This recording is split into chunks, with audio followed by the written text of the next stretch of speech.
Buenos días, es realmente un honor y un placer estar aquí, invitada por Omeu, perdón, por Omeu y por Endeavor. La verdad que Endeavor a mí me cambió la vida, lo voy a contar dentro de un ratito. Me gusta el perfil que le han dado a esta conferencia, porque en la que participé de Argentina, en la mayoría, todos los emprendedores que presentaban, o la mayoría de los emprendedores, además de ser hombres, eran emprendedores que trabajaban en tecnología. Entonces, una de las cosas, cuando vinieron algunos oradores pero muy importantes de Estados Unidos, era que si tu negocio no estaba desarrollado en 3 meses, estabas muerto, no servía. Y yo acá les voy a venir a hablar, al igual que las otras historias de mucho trabajo, de mucho esfuerzo, de muchos años, porque hacer un vino es criar, es como criar un hijo. Entonces está sembrado de paciencia, de fracasos, de éxitos, de alegrías, de tristezas. Y bueno, es la vida cotidiana, es lo que vivimos siempre. Así que me alegra muchísimo y los felicito a la gente de Omeu y a Endeavor la forma en que lo han encarado, porque son historias muy reales, historias que todas vivimos, sobre todo nosotras las mujeres, que voy a coincidir con Patricia, que debemos correr y pensar a la vez. Yo digo que las mujeres somos multitask, porque tenemos que criar hijos, atender la casa, atender el marido, si queremos un emprendimiento, atender el emprendimiento y al final del día estar preciosas. Entonces es terrible la misión nuestra, pero no sé cómo lo hacemos, pero nos lo ingeniamos. Bueno, como Laura, como Laura dijo, yo quería hacer física nuclear y mis padres no me lo permitieron porque es una familia de origen italiano. Yo soy la hija menor, mi hermano me lleva 5 años y ellos decidieron que yo no podía salir de Mendoza para estudiar. En ese momento yo tengo 56 años, yo me recibí hace 33 años, así que agréguenle 5 de carrera universitaria, son 38 años. Hace 38 años, yo les cuento que en esa época esperamos 15 años para tener un teléfono en mi casa, así que no había internet, no había nada que nos permitiera investigar qué podíamos llegar a hacer. Y además tenía que tomar una decisión cuando tenés 18 años, que es la época más difícil de tu vida, sos adolescente, estás en conflicto con tu familia, con tu cuerpo, con la sociedad, con todo. Y qué injusto tener que decidir qué es lo que vas a hacer toda tu vida, en ese momento donde más conflictuados estamos como seres humanos. Entonces mis padres me planteaban algo muy claro: Mendoza. Mendoza estaba recién empezando a desarrollar las carreras universitarias y había medicina, agronomía, ingeniería en petróleos y nada más. Al año siguiente, bueno, estaba abogacía. No, abogacía no estaba en esa época todavía. Bueno, eran muy pocas las carreras. Yo medicina sabía que no quería hacer, a pesar que la orientación vocacional me había dado medicina, pero yo no quería.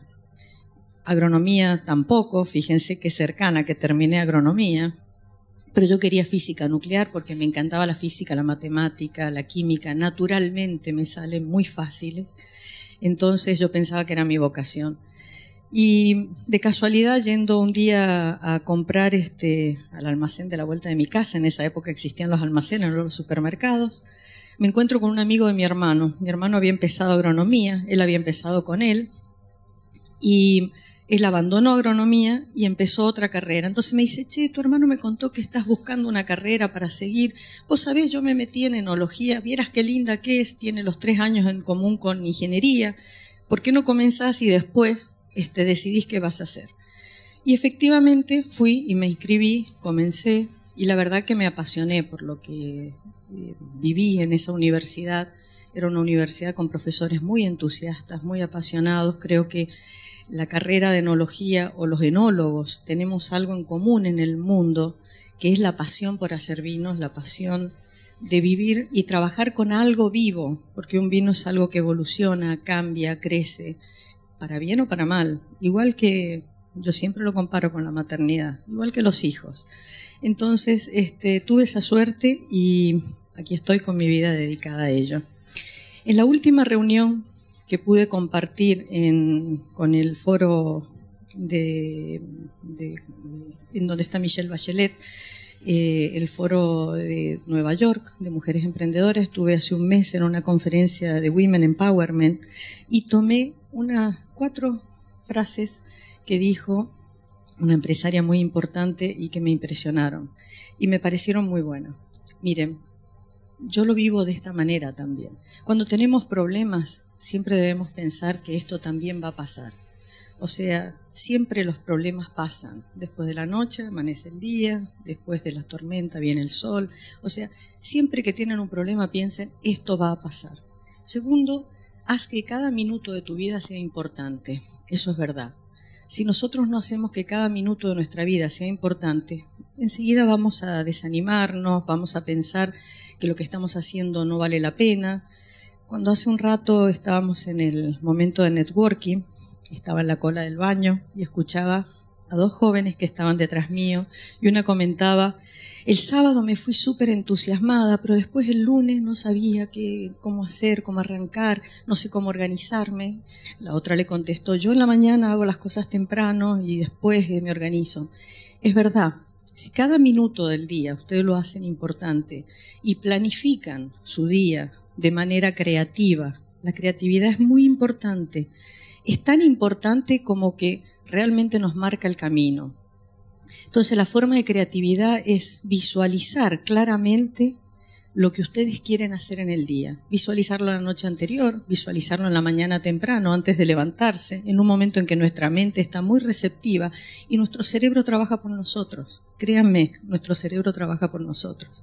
Entonces, si ustedes se planifican el día en la mañana, ¿cómo lo ven? ¿Cómo lo quiere que suceda? Que las cosas de la casa las hacen rápido, que los chicos están perfectos en el colegio, que ustedes están con su emprendimiento, le vienen nuevas ideas, etcétera. Las cosas van a suceder. Entonces, piensen eso. Cada minuto de cada día debe ser muy importante. Hay que ser cortés. ¿Saben por qué? Porque el mundo es redondo y siempre nos volvemos a encontrar con la gente que ha estado en nuestra vida en algún momento. Y si no hemos sido cortés, les puedo asegurar que viene en retorno lo que sembramos. Entonces, si uno siembra tempestades, ¿no es cierto? Perdón, si uno siembra vientos, cosecha tempestades. Entonces hay que ser cortés con toda la gente. Y esto es verdad, a mí me ha pasado con gente que he trabajado. Cuando yo comencé, que era jefa de laboratorio, al 3er año de la universidad me contrataron como jefa de laboratorio en una bodega y yo tenía un señor que no sabía ni leer ni escribir. Entonces, él era el que limpiaba, servía el café en la mañana. Y yo estaba necesitando gente para el laboratorio y no me permitían contratar a nadie. Y hay tareas muy rutinarias en un laboratorio que los puede hacer una persona que no sepa leer y escribir. Pero empecé a enseñarle a él primero a leer y escribir. Le enseñé los números, le enseñé, lo hacíamos después del horario de trabajo. Yo me quedaba 1 hora con él y le iba enseñando a leer y escribir. Después le enseñé a leer una buretra cuando hacía una titulación. Y él pasó a hacerme las titulaciones de ácido total.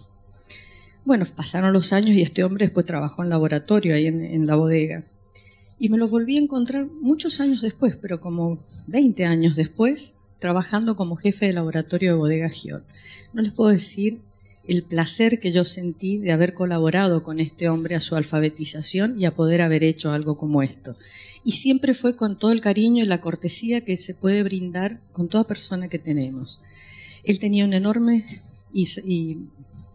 aprecio y un hermoso recuerdo mío, y la verdad que yo ni lo había reconocido. Y veo que viene un señor y me abraza y me dice, usted cambió mi vida. Yo tenía en ese momento 18 años, 19, cuando yo me encontré con él. Entonces hay que ser cortés. Y la última frase, escriba su propio epitafio. ¿Y saben por qué? Porque somos mortales. Y como somos mortales y tenemos conciencia de que somos mortales, nosotros vamos a hacer de cada día y cada minuto algo importante. Bueno, yo cuando me invitaron a dar una conferencia de ser emprendedora, yo dije, ¿qué es lo que es ser emprendedor?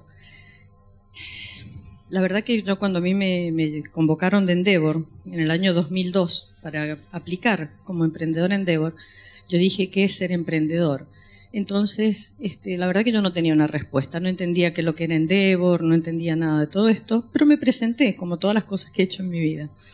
Y en ese momento me pidieron que hablara de mi misión, de mi visión, y yo decía, bueno, misión, visión, ¿qué es lo que es? No tenía idea tampoco. Después había que llenar un formulario del wish list, o los deseos que uno tenía para el futuro, y yo había puesto capacitar mandos intermedios. Les cuento que en ese momento éramos 3 en la bodega. Y hacíamos todo, barríamos, poníamos etiquetas, hacíamos el vino, limpiábamos, lavábamos, vendíamos, hacíamos todo.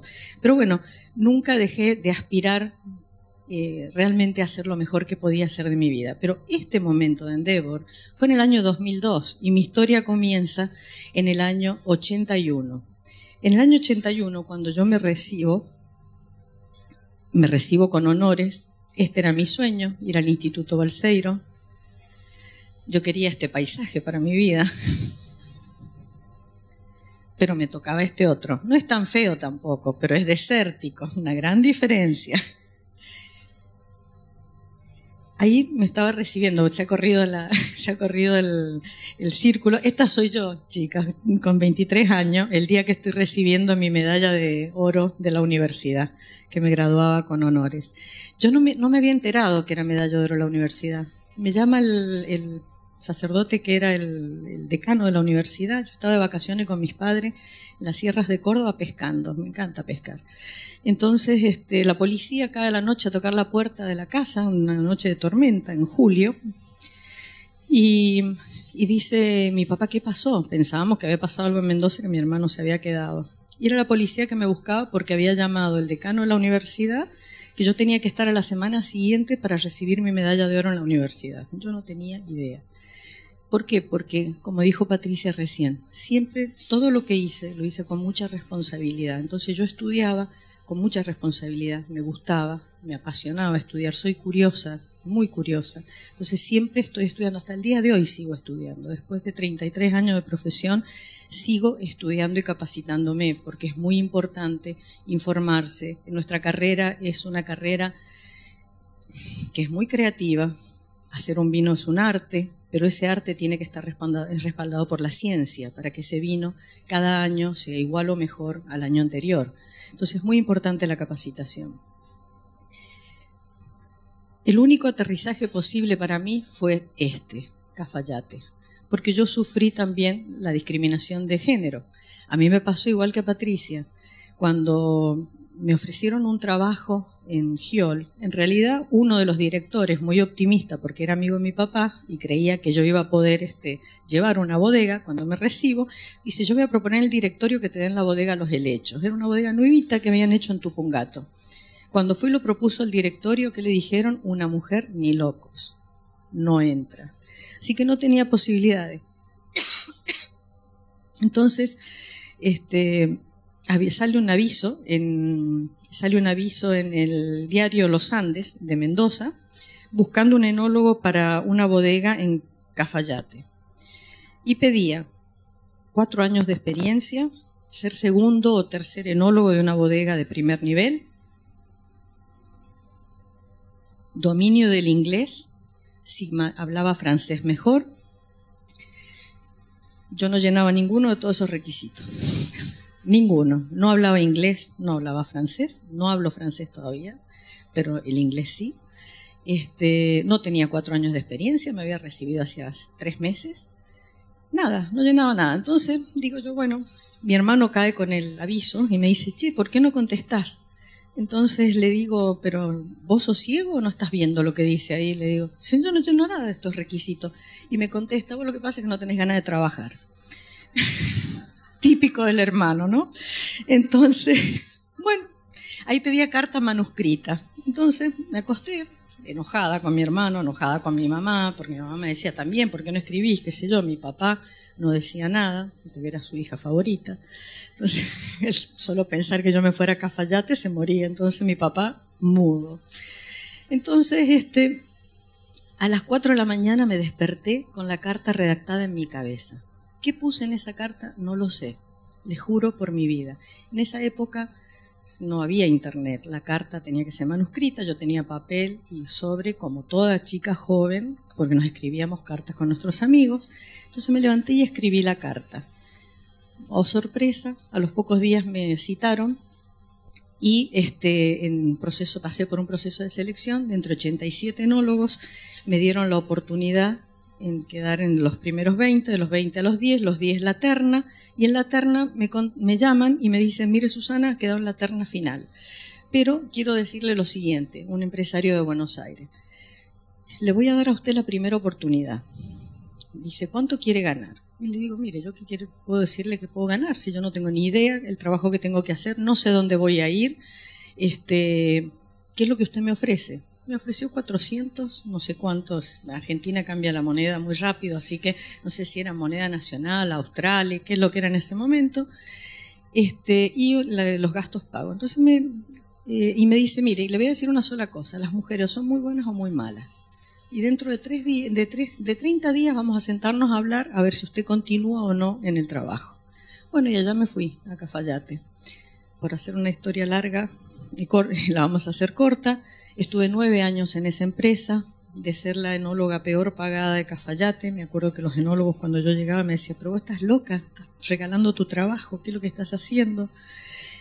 Pasé a ser la mejor pagada y también pasé por momentos de crisis muy graves, porque la empresa cambió 3 administraciones. Al final del inventario estaba Susana Balbo, ¿no es cierto? Yo seguía con el inventario.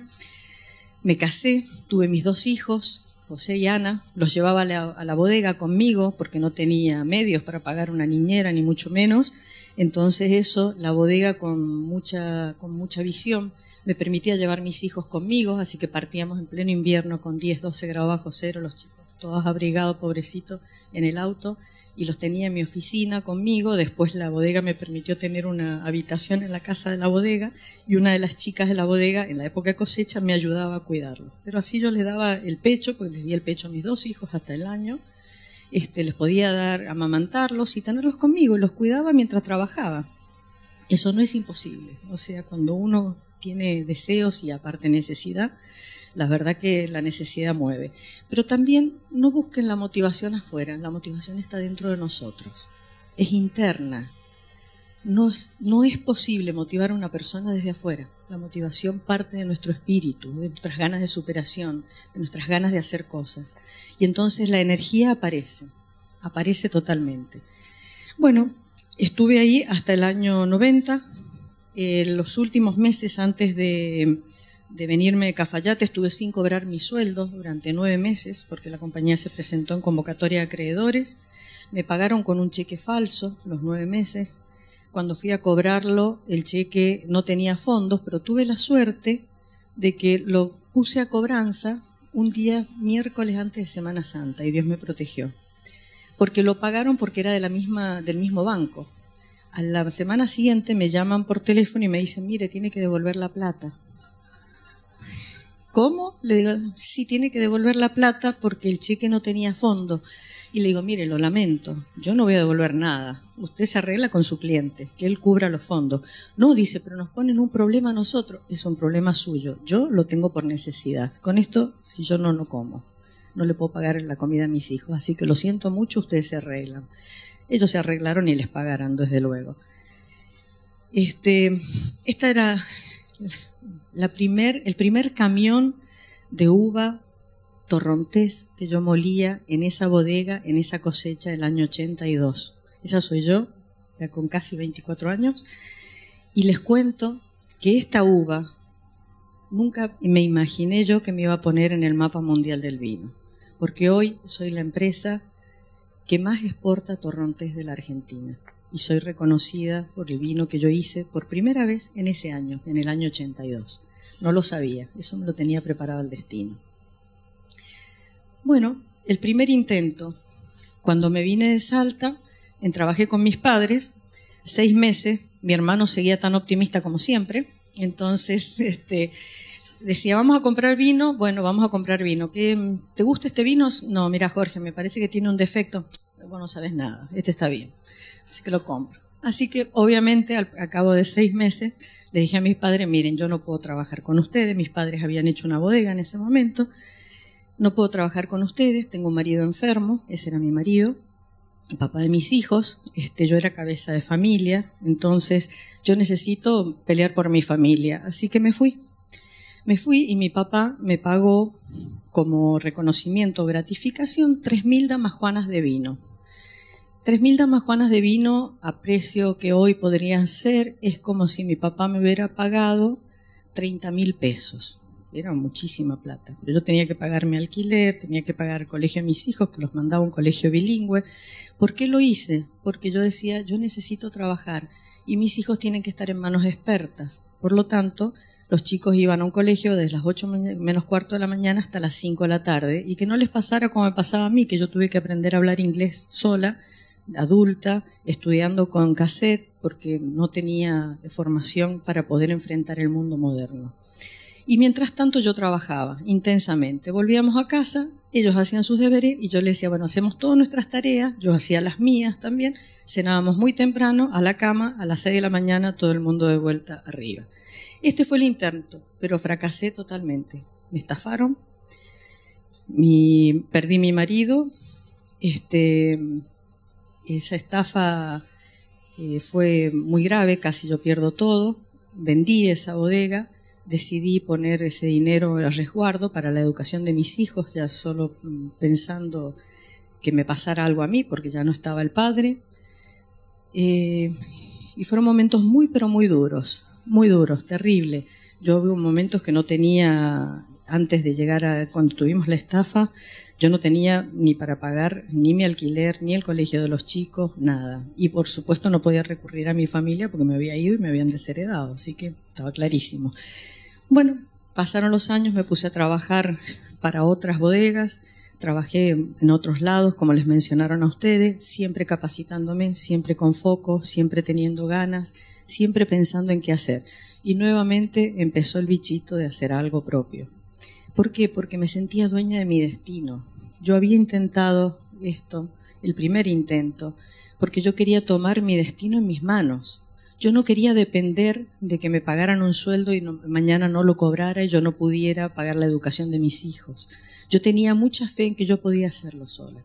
El primer intento casi me voltea, pero dije, vamos a volver a intentar. Pero empecé al revés.